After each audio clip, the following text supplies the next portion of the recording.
জানাচ্ছি আজকের প্রধান খবর। বার্তা কক্ষ থেকে যুক্ত আছি আমি নাইমা ইসলাম।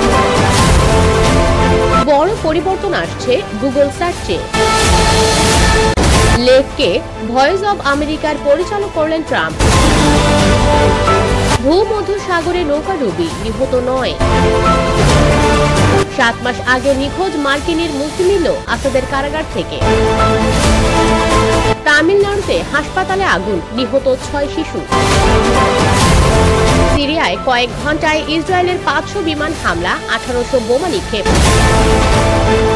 বোমা মেরে ভারতের কেন্দ্রীয় ব্যাংক উড়িয়ে দেওয়ার হুমকি। 44,000 বন্দীকে ক্ষমা করে দিচ্ছেন ইন্দোনেশিয়ার প্রেসিডেন্ট। অডিও অনুবাদ করে দেবে ইউটিউবের নতুন টুল। বিস্তারিত জানতে ভিজিট করুন usbengal.com।